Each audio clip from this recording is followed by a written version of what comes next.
मिलती है तो वो वो लाख भी। रुपए भरना लाजमी है?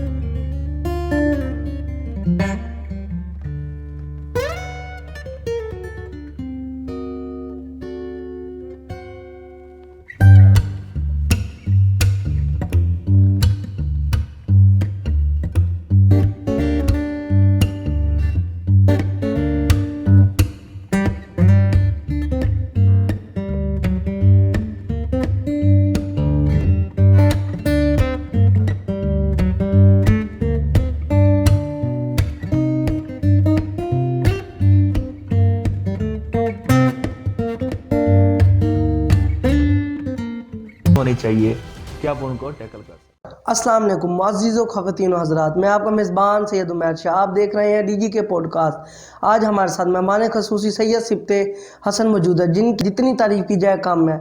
वो चाइना से पीएचडी कर रहे हैं। तो मैंने अपने शहर डेरा गाज़ी खान में ऐसे कई नौजवान देखे हैं जिन्हें पीएचडी का शौक़ है, स्कॉलरशिप का शौक़ है, लेकिन उन्हें पता नहीं है कि किस तरह मिलती है, किस तरह करनी है। तो आज हमारे साथ मेहमान ख़ुसूसी सैयद सिब्ते हसन मौजूद है, उनसे पूछते हैं और वो सारी मालूमात देंगे। अस्सलाम वालेकुम वालेकुम अस्सलाम सर, उमर क्या हाल भाई, है? अल्हम्दुलिल्लाह, शुक्र तबीयत अल्लाह से का। आप ठीक ठीक है? है? आपका शुक्रिया अदा करते हैं, आपने अपना बड़ा कीमती वक्त हमें दिया कोई और बात बड़ी नहीं। अहम गुफ्तगू के लिए आप यहाँ पे आए हैं, तो मालूमात देंगे। आप पीएचडी कहाँ से और कैसे मिली, कैसे कर रहे हैं स्कॉलरशिप आप? अच्छा उमर भाई, आपको पहले पहले मैं अपना तारुफ कराता जाऊँ। मेरा नाम सैयद सिब्ते हसन है और मैं इस वक्त university of science and technology China से पीएचडी कर रहा हूँ जेनेटिक्स में।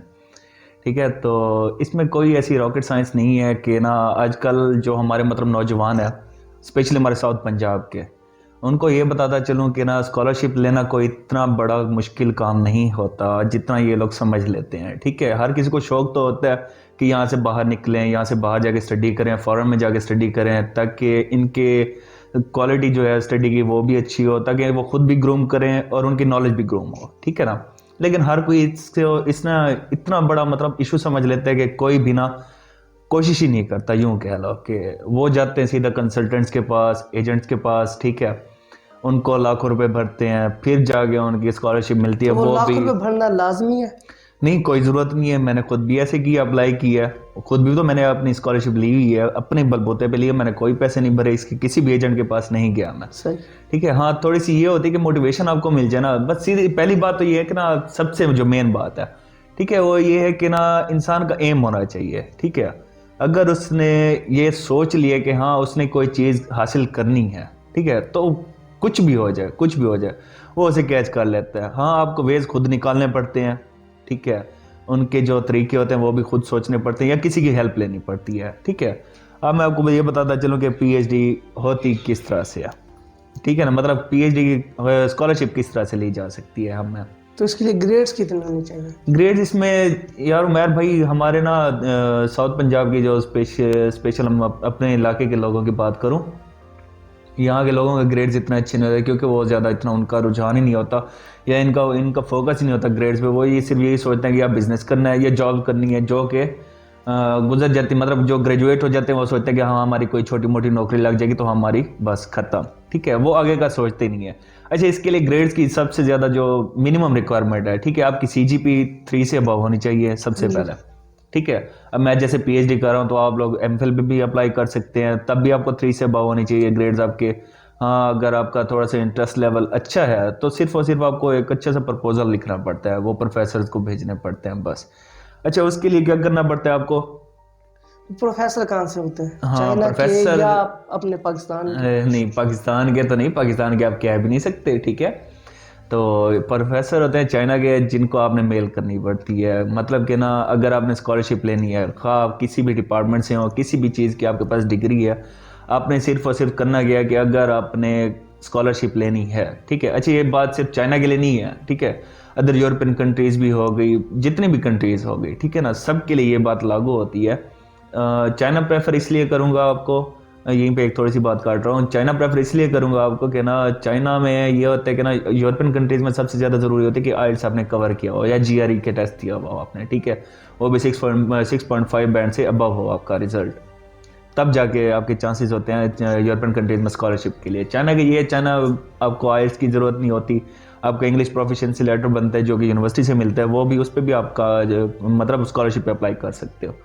अच्छा, तो अगर किसी ने मतलब सोचा हुआ स्कॉलरशिप लेने के लिए, तो उसको सबसे पहले ये करना पड़ेगा कि अपने डॉक्यूमेंटेशन मतलब डॉक्यूमेंट्स को अपने रेडी करना पड़ेगा। ठीक है, रेडी किस तरह से, आपके पास तमाम जो आपकी रीसेंट डिग्रीज हैं उनकी सिर्फ ट्रांसक्रिप्ट ना हो, आपके पास डिग्रीज भी हों सारी की सारी। ठीक है, उनको फिर टेस्ट करवाना पड़ेगा। टेस्ट कहाँ से होगा ये? टेस्ट हमारे जो यहाँ के मतलब कि ना पाकिस्तान के जो इदारे हैं, ठीक है ना, एजुकेशन सेक्टर्स हैं, अब बोर्ड का ले लें तो वो IBCC उसकी करवाएंगे, अगर मतलब बैचलर्स है तो वो हो जाएगी HEC। ठीक है ना, HEC से वो टेस्ट होके आ जाएगी। उसके बाद आपका पासपोर्ट होना चाहिए, आपका ID कार्ड होना चाहिए, आपके वाले साहब का ID कार्ड होना चाहिए जो नियर टू एक्सपायर ना हो। ठीक है ना, आपने ये ज़रूर चेक कर लेना। अच्छा, उसके बाद क्या करना है, आपने डॉक्यूमेंट्स अपने क्लियर कर लिए, ठीक हो गया। आपने कोई भी अपने यूनिवर्सिटी के कोई भी 2 प्रोफेसर से रिकमेंडेशन लेटर बनवा लेना। ठीक है।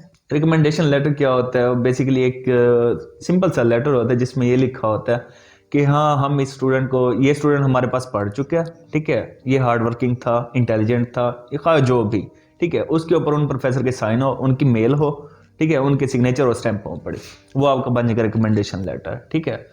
अच्छा, उसके बाद एक क्या होता है कि ना, आपने देखना है जहाँ पे भी आप अप्लाई कर रहे हो, ठीक है, आपने इनकी जो स्कॉलरशिप्स आती हैं चाइना वगैरह की आती हैं, ठीक है, उनको आपने ओपन करना है। तो हमें कैसे पता चलेगा कि उनकी स्कॉलरशिप आई हुई है? हाँ, जैसे हमारे पाकिस्तान में होता है ना कि यहाँ पे सितंबर से ही मतलब एडमिशन शुरू हो जाते हैं हर जगह पे, क्योंकि सितंबर से सबका रिजल्ट आउट हो जाता है, खा वो BS का हो, खा जिस चीज़ का भी हो। ठीक है, सितंबर के बाद यहाँ पे एडमिशन ओपन हो जाते हैं। ठीक है, उसी तरह से चाइना में नवंबर से मार्च तक ये एक टेन्योर है, ठीक है, 4 मंथ का, जिसमें आपने अप्लाई करना होता है। मोस्टली यूनिवर्सिटीज़ की ना जो ओपन होती है, स्कॉलरशिप ओपन होती है, वो इसी टेन्योर के अंदर ही होती है। वो अलग बात है कि किसी यूनिवर्सिटी कोई यूनिवर्सिटी ऑफर करती है जुलाई तक, अप्रैल तक, कोई अक्टूबर सितंबर पीछे भी चले जाते हैं। ठीक है। अच्छा, जैसे ही स्कॉलरशिप्स ओपन होनी है, आपने स्कॉलरशिप का पोर्टल खोलना है, CSE का या आंसू स्कॉलरशिप का। ये 2 स्कॉलरशिप्स होती हैं जो कि बहुत अच्छी होती हैं, यूनिवर्सिटी लेवल से अलग। ये चाइनीज़ गवर्नमेंट ही आपको वो करती है, ऑफर करती है। अच्छा, उस पर आपने ओपन करना है, यूनिवर्सिटीज़ देखनी है, सारी की सारी यूनिवर्सिटी लिस्ट खोल ली। अब यूनिवर्सिटीज़ को आपने चेक करना है, उनकी रैंकिंग चेक करनी है। ठीक है, तो आप सीधा गूगल पे उसका नाम लिख लें, ठीक है, और देख लें कि वो HEC से अप्रूव्ड है या नहीं है। ठीक हो गया। आपका ये वाला भी मतलब कि ना, दिमाग में अगर कोई बात हो, वसवसा हो, वो भी क्लियर हो जाएगा यहाँ पे। ठीक हो गया। अच्छा, जब आपने सिलेक्ट भी कर लिया कि हाँ आपने इस यूनिवर्सिटी में जाना है, मैं ये मशवरा दूंगा आपको ना कि एक ही यूनिवर्सिटी पे वो ना करें, ठीक है, डिपेंड ना करें एक ही यूनिवर्सिटी पे। आप डिफरेंट यूनिवर्सिटीज़ को सिलेक्ट कर लें, उनकी फिर आपने अपने स्पेसिफिक जो भी डिपार्टमेंट आपका होगा उसी डिपार्टमेंट को ओपन करना है। ओपन करने के बाद उनकी फैकल्टी को ओपन करना है। फैकल्टी को ओपन करने के बाद आपने एक एक प्रोफेसर का प्रोफाइल चेक करना है। वहाँ पे सारा का सारा प्रोफाइल होगा, उनका मेल भी होगा पड़ा, उनका एरिया ऑफ इंटरेस्ट भी होगा, ठीक है ना, उनकी डिग्री किस चीज़ में है, उनकी रिसर्च किस चीज़ में, वो सारा कुछ लिखा हुआ होगा पड़ा। ठीक है, इवन कि उनके पेपर्स जो पब्लिश होंगे, जर्नल जो पब्लिश होंगे, वो भी वहाँ पे मौजूद होंगे। आपने करना क्या है, सिर्फ उन्हें ओपन करना है, उनका एरिया ऑफ इंटरेस्ट देखना है। ठीक है, एरिया ऑफ इंटरेस्ट देखने के बाद अगर वो आपको समझ में आता है तो ठीक है, आपने क्या करना है, सिर्फ उसी को गौर से पढ़ना है। ठीक है, उसके ऊपर आपने एक मेल लिखनी है, उसी प्रोफेसर की मेल उठा के अपनी ईमेल से कोशिश कीजिएगा कि जो आपकी प्रोफेशनल ईमेल हो, या आपकी जो ईमेल सिर्फ एक ही हो जो यूज में हो। अच्छा, नहीं भी बना सकते हैं ईमेल? इसमें बना सकते हैं, कोई इशू नहीं है इसमें। और अगर कोई यूज हुई भी ईमेल हो, जैसे व्हाट्सएप, उस पे फेसबुक, यूट्यूब पे जो ईमेल, कोई इशू नहीं, इसमें कोई इशू नहीं। बस कोशिश ये करनी है कि एक ही ईमेल हो, ठीक है ना, और उसी ईमेल से ही सबको करना है, और उसी को मतलब अपने प्रोफेशनल ईमेल ही करके ना, प्रोफेशनल करके उसको साइड पे करते हैं, और उससे सिर्फ आपने मेल्स ही करनी है जो कि सिर्फ प्रोफेशनल वर्क के लिए यूज़ हो आपकी। अच्छा, आपने यह करने के एक ईमेल राइट करनी है। अब ईमेल किस तरह से राइट करनी है, हमारे यहाँ के लोग ना, उनको ये इतना बड़ा मसला लगता है कि ईमेल किस तरह से लिखें हम। ठीक है, क्योंकि हमारे यहाँ इतना मतलब कि ना, बच्चों को इतना सिखाया ही नहीं जाता कि आपने किसी को। इसकी क्या वजह है? इसकी वजह आपको पता है पड़ा कि हमारे पाकिस्तान, स्पेशली साउथ पंजाब की मैं बात कर रहा हूँ, यहाँ पे क्वालिटी ऑफ स्टडी है ही नहीं। ठीक है, अब मैंने यहाँ से मास्टर्स किया हुआ है, मतलब MPhil मैंने यहाँ पे की हुई है, तो मैं PhD करने बाहर क्यों जा रहा हूँ, अब ये भी तो सोचें। ठीक है, जाहिर सी बात है कि पाकिस्तान में भी कर सकते थे। हाँ, पाकिस्तान में भी कर सकता था, लेकिन मैंने अपने MPhil यहाँ पे करके देख लिया कि मैंने यहाँ पे क्या गलती की है और जो कि मुझे करनी नहीं चाहिए थी। ठीक है, अच्छा, उसके बाद मैंने क्या किया, मैंने खुद भी मतलब कि ना मुझे खुद भी इतना मुश्किल काम लगता था, लेकिन बात वही है कि यार आपने सिर्फ ईमेल ही करनी है ना, वो कौन सा आपको ईमेल के जरिए ट्रैक कर लेगा या आपको आगे कुछ कह देगा। ऐसे ही। ठीक है ना, आपने मेल ही करनी है ना। ठीक है, वो जवाब दे या ना दे वो आपका लक। ठीक है, या आपकी ईमेल इतनी अच्छी होगी, इतनी अट्रैक्टिव होगी, तो वो आपको जवाब ज़रूर देगा, कोई भी प्रोफेसर हो आपको जवाब देगा। ठीक है, अच्छा मेल किस तरह से लिखनी है, यहाँ पे लोगों का सवाल आ जाता है अक्सर। तो मैं ये बताता चलूँ कि ना मेल को ना आपने डिवाइड कर लेना 3 हिस्सों में। ठीक है, 3 पैराग्राफ बना लेने हैं छोटे छोटे से, 4 से 5 लाइनों ठीक के, है। ज़्यादा नहीं करना। पहली लाइन में मतलब पहले पैराग्राफ में आपने क्या करना है कि अपना इंट्रोडक्शन से लिखना है कि हाँ मेरा नाम फलां है, मैं फलां कंट्री से बिलोंग करता हूँ। ठीक है, मैंने ये किया हुआ है, मतलब जो भी डिग्री आपकी हो ये तो किया हुआ इसके है। लिए बीएस होना लाजमी है या एमफिल आपने अगर पीएचडी में अप्लाई करना है तो आपकी एमफिल होना लाजमी है। लाजमी? अगर आपने एमएस लीडिंग टू पीएचडी में करना है तो आप बीएस के बाद भी अप्लाई कर सकते हो। ठीक है। ठीक है, अच्छा आपको ये बता रहा था कि ना कि ईमेल का सेकंड पैराग्राफ जो आपने करना है, ठीक है ना, आपने उस प्रोफेसर का एरिया ऑफ इंटरेस्ट देख लिया। ठीक ठीक है। हो गया, उसको जहन में रख लें, उसी के हिसाब से ही आपने लिखना है कि हाँ मैंने आपकी प्रोफाइल गो थ्रू की है। ठीक है ना, प्रोफेसर साहब को आप जो भी कहेंगे कि मैंने आपकी प्रोफाइल गो थ्रू की है, जिसके बाद मुझे पता चला कि आपने ना इस चीज़ में पीएचडी या एमफिल की सीट वो कर रहे हैं, ऑफर कर रहे हैं। ठीक है, तो मैं आपको ये बताना चाहता हूँ कि मेरा भी इंटरेस्ट इसी ही चीज़ में है, ये मेरा डिग्री बैकग्राउंड है। ठीक है ना, मेरा स्टडी बैकग्राउंड आप बताएंगे उसको। अच्छा, यहाँ पे करने के बाद लास्ट पैराग्राफ में आपने क्या लिखना है कि I shall be very thankful to you. ठीक है ना, मुझे आपके साथ काम करने में बहुत अच्छा लगेगा और अच्छा, ये ये मेरी, लिखना लाजमी है? हाँ ये लिखना लाजमी है। अगर किसी को आप ग्रेटफुल कर रहे हो, मतलब कि ना अगर उसे इज्जत दे रहे हो, तो ये लिखना लाजमी ही होता है। अच्छा, साथ में अपनी सीवी भी अटैच कर लेनी है। अच्छा, सीवी का मैं आपको ये बताता चलूँ साथ में कि आपने सीवी किस तरह से तैयार करनी है अपनी। सबसे पहले तो अगर गूगल से भी कर लें, आप गूगल भी कर लें, तो वहाँ पे प्रोफेशनल रिज्यूमे सबके पढ़े होते हैं, सीवीज पढ़ी होती हैं। ठीक है ना, उनको उठा लें, उनके टेम्पलेट्स कॉपी कर लें, तो वो सबसे बेस्ट है।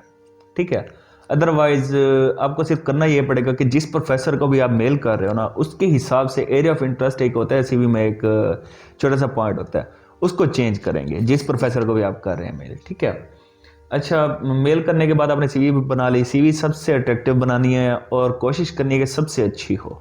ठीक है ना, 1 पेज 2 पेज मिनिमम 2 पेज पे होनी चाहिए आपकी सीवी, मिनिमम 2 पेजेस पे। ठीक है, हर एक चीज़ तो वहाँ पे मौजूद होती है। अच्छा, उस सीवी में क्या करना है आपने कि ना साथ में ये भी लिखना है अपने रेफरेंसेस वाला जो वो होता है आपका लास्ट वाला पेज है, वो हमारे पाकिस्तान में क्या होता है कि ना रेफरेंसेस वाला वो खाली छोड़ देते हैं। ठीक है ना, आपने यहाँ पे रेफरेंसेस वाले कौन से डालने हैं, उन्हीं 2 प्रोफेसर के जिनसे आपने रिकमेंडेशन लेटर बनवाए थे। ठीक है ना, वो आप साथ में अटैच करके उन्हें मेल कर देंगे। अच्छा, मेल हो गई, मेल के बाद आपने क्या करना है, सिर्फ इंतज़ार करना है। मेल करने का बेस्ट टाइम आपको बता देता हूँ साथ साथ कि चाइनीज़ आप टाइम काउंट कर लो, चाइना का पाकिस्तान से 3 घंटे आगे का टाइम है। ठीक है ना, और वो लोग क्या करते हैं कि सुबह सुबह सबसे पहले अपनी मेल बॉक्स खोलते हैं। ठीक है, मेल जो भी आई हुई होती है वो पढ़ते हैं। ठीक है, कोशिश यही करें कि आप रात को ही मेल करके सो जाएं। अच्छा, मेल किस तरह से करनी है आपको ये भी बता दूं साथ में कि आपने सिर्फ एक यूनिवर्सिटी में तो करना नहीं है। ठीक है, मैंने आपको पहले बताया कि डिफरेंट यूनिवर्सिटीज आप सेलेक्ट कर लें। ठीक हो गया, उसके बाद क्या करने के ना हर एक यूनिवर्सिटी के एक एक प्रोफेसर को आपने टारगेट कर लेना और अपना टारगेट ये बना लेना कि आपने दिन में 5 मेल लाजमी करनी है। ठीक हो गया, एक ही यूनिवर्सिटी के 5 प्रोफेसर को नहीं करना, डिफरेंट यूनिवर्सिटी के 5 प्रोफेसर। इंटेलिजेंट बच्चे कर सकते हैं या हम जैसे? मैं कोई इंटेलिजेंट नहीं था, आप मेरे ग्रेड्स भी देख सकते हैं, 3.5 है, 3.34 है, यही है मेरी मतलब रिसेंट में स्टडी बैकग्राउंड में। लेकिन यहाँ तो बच्चे कहते हैं कि हमें पढ़ना पड़ेगा बहुत ज़्यादा। पढ़ना आपको यहाँ पे नहीं पड़ता, वहाँ पे पढ़ना पड़ेगा। ठीक हो गया, यहाँ पे क्योंकि सब कुछ चलता है, पाकिस्तान है जो कहते हैं ना, हम मिसाल देते थे कि पाकिस्तान है सब कुछ चलता है, यहाँ पे चाइना में नहीं चलेगा। चाइना में नहीं चलता, ये चाइना में नहीं चलता, क्योंकि वो लोग हार्ड वर्किंग पीपल हैं। सीधी सी बात है जो एक्सेप्ट करनी चाहिए हम सबको। और जिस तरह से काम करते हैं अपने आप को उसी तरह से काम करवाना पड़ेगा आपको। ठीक है ना, अपने आप को पुश करना पड़ेगा, आप करोगे। अगर आपने सोचा हुआ है तो आप जाहिर सी बात आप काम करने के लिए विलिंग हो तो अप्लाई कर रहे हो। अदरवाइज पाकिस्तान के अलावा बाकी जो भी कंट्रीज़ हैं जितनी भी हैं, मतलब एशियन कंट्रीज़ के अलावा अगर आप कह रहे हैं, एशियन कंट्रीज़ में आप 2 ही कह सकता हूँ, पाकिस्तान और इंडिया। ठीक है, बाकी सारी कंट्रीज तो मतलब अच्छी खासी डेवलप हो रही हैं, वो अपने आप को ग्रूम कर रही है, हमारी तरह नहीं है। अच्छा, तो ना आपने क्या करना है, एक ही यूनिवर्सिटी के 5 प्रोफेसर को इकट्ठे मेल नहीं करनी। ठीक है ना, डिफरेंट 5 यूनिवर्सिटीज़ उठानी है उनके हर एक प्रोफेसर को देखना है, उनका एरिया ऑफ इंटरेस्ट देखना है। एरिया ऑफ इंटरेस्ट देखने के बाद अपनी सीवी को आपने एडिट करना है। सीवी को एडिट करने के बाद आपने सिर्फ वही मेल करनी है। एक टेम्पलेट आपने बनाया हुआ है, ठीक है ना, टेम्पलेट एक ही बना हुआ है, उसी को थोड़ा सा जो सेकंड वाला पैराग्राफ है सिर्फ वही चेंज होगा बस, और कुछ भी नहीं होगा, ठीक है। अब ये भी बेटर ऑप्शन है कि ना आप गूगल कर लें मेल का, तो उसी में से कोई सबसे बेस्ट जो मतलब कि ना मेल का वो टेम्पलेट पड़ा हुआ है उसको उठा लें, कॉपी करके रख दें अपने पास, सेव कर लें। सेव करने के बाद उसे थोड़ा सा एडिट करो, सुकून से भेज दो और इंतज़ार करो। ठीक है। अच्छा, इसका आपको बेनिफिट क्या होगा? ये होगा कि ना अब इतने प्रोफेसर्स को आपने मेल की हुई है। मैं आपको एक बात बताऊं कि ना मेरे दोस्त ने तकरीबन 550 मेल की थी। 550 मेल की है रिसेंट, मतलब लास्ट ईयर उसने की है। अच्छा। और अब वो चाइना भी बैठा है सुकून से, अपनी पीएचडी भी कर रहा है, ठीक है। एक और दोस्त है मेरा, वो भी अपना अप्लाई कर रहा था, जापान भी किया हुआ है उसने, मतलब हर जगह पे उसने अप्लाई किया हुआ है, ठीक है। फिर अच्छा, चाइना में ही क्यों सिर्फ पीएचडी करें? और भी जैसे कंट्रीज हैं उसके अंदर अप्लाई नहीं कर सकते या सिर्फ चाइना में कर सकते हैं आप, ठीक है। चाइना का ये है कि ना आपको साथ में ना और फैसिलिटीज भी दे रहे हैं ये लोग। ये उधर और कंट्रीज में नहीं है ये चीज? और कंट्रीज में होती भी हैं तो मतलब कि ना कम होती हैं, या कह लो कि उनके बराबर भी होती हैं, लेकिन कोई भी आपको ये नहीं करता कि ना, यार सीधी सी बात आपको ये बता दूं, यूरोपियन कंट्रीज में इस्लामोफोबिया का, ठीक है ना, उन लोगों के जहनों में क्या है कि ना इस्लाम या मुसलमान जो भी आ रहे हैं, ठीक है, आपको पता है बड़ा उनका एक जो 9/11 वाला अटैक हुआ था उसके बाद से सबकी सोच किया कि ना सारे टेररिस्ट ही हैं, ठीक है। खैर आप ये वाली सोच तो साइड पे रख लें। यूरोपियन कंट्रीज में होता है वैसे भी बहुत मुश्किल होता है, मैंने आपको पहले भी बताया कि आइल्स और जीआरई के टेस्ट वगैरह देना पड़ता है, उसके बाद भी आपका चांस है, उसके बाद आपका इंटरव्यूज होंगे। इंटरव्यू तो यहाँ पे भी लेते हैं, ठीक है, लेकिन इतना टफ नहीं होता जितना वो लोग बना देते हैं, ठीक है। अब वहां पे अप्लाई करने के लिए सबसे जो मुश्किल बात यह है कि आपकी इंग्लिश इतनी स्ट्रांग होनी चाहिए कि आप उनको टैकल कर सको, ठीक है ना। अब चाइना वाले ये हैं कि चाइनीज अपनी ही लैंग्वेज को प्रेफर करते हैं ज्यादा, ठीक है ना, उनको इंग्लिश भी हमारे पाकिस्तानियों की तरह सो आती है, सही सीधी सी बात है, ठीक है तो ना। वहाँ पाकिस्तानी बोलेंगे कैसे चाइनीज के साथ वहाँ जाके? यार जो अगर मास्टर्स कर रहा है, ठीक है, उसको इतनी तो इंग्लिश आती है, वो थ्रू आउट सारे का सारा अपना कोर्स इंग्लिश में कर रहे हैं, इतनी इंग्लिश तो आती है वो अपनी बात समझा सके सामने वाले को, ठीक है ना। और चाइनीज भी ऐसे ही करते हैं, वो अपनी बात से समझाते हैं बस, ठीक है, आपको समझ आ गई, दैट्स ऑल, यही काफी होता है।